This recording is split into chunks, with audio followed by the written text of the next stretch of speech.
Hello दोस्तों, आज का कहानी का शीर्षक है माँ का आखिरी खत। तो बिना देर किए शुरू करते हैं कहानी। रात के 12 बज चुके थे। माँ कभी दरवाजे की तरफ देखती तो कभी एक नज़र घड़ी के तरफ। माँ की आंखों में और चेहरे पर चिंता साफ नजर आ रही थी। थोड़ी ही देर में दरवाजे की घंटी बजी।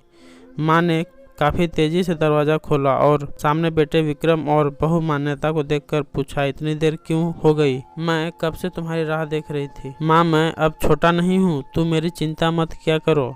विक्रम घर के अंदर प्रवेश करते हुए बोला। बेटा, कितना भी बड़ा हो जाए माँ के लिए छोटा ही रहता है। चलो छोड़ो, हाथ पैर धो लो, मैं तुम्हारे लिए खाना लगा देती हूँ। माँ ने दरवाज़ा बंद करते हुए कहा। माँ जी, हम बाहर से खाना खाकर आए हैं, आप खा लीजिए, हम सोने जा रहे हैं। बहू मान्यता ने कहा। लेकिन मैंने तो तुम लोगों की पसंद की खीर बनाई है, आओ थोड़ी थोड़ी खा लो। माँ, तुझे एक बार में समझ में नहीं आता क्या? तेरी बहू ने कहा ना, हम बाहर से खाना खाकर आए हैं, क्यों हमें परेशान करती हो? जा तू खीर खा ले और सो जा, और हमें भी शांति से सोने दो। माँ अकेले कैसे खीर खा सकती थी और उसे बिना खाए नींद कैसे आ सकती थी? क्योंकि बेटे के इंतजार में उसने भी कुछ नहीं कहा था।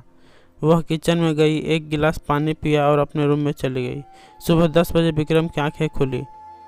बाजू में मान्यता अभी भी सो रही थी। विक्रम हॉल में आया तो लैपटॉप के पास रखी एक चिट्ठी पर उसकी नज़र पड़ी। यह चिट्ठी किसकी हो सकती है? यह देखने के लिए उसने चिट्ठी खोलकर पढ़ना शुरू किया। मेरे लाल, तो सोच रहा होगा कि एक ही घर में रहते हुए ये चिट्ठी क्यों मैं तुम्हें बोलकर भी ये बात बता सकती थी।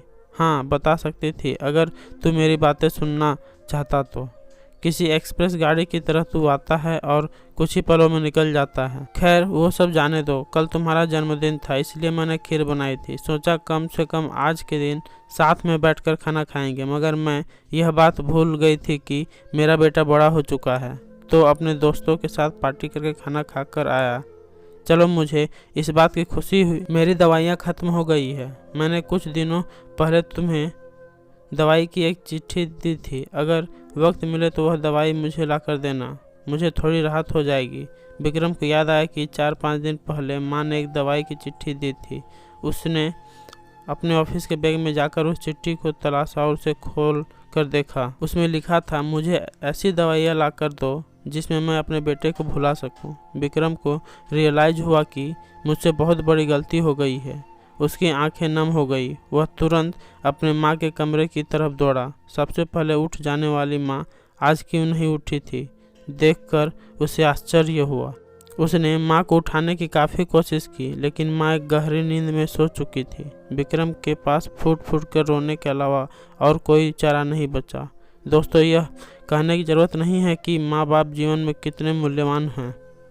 उनके रहते हुए ही उनकी सेवा करो, उनसे प्यार करो। वह चले जाएंगे तो कुछ नहीं कर पाओगे। दोस्तों, कहानी कैसी लगी कमेंट कर ज़रूर बताएं।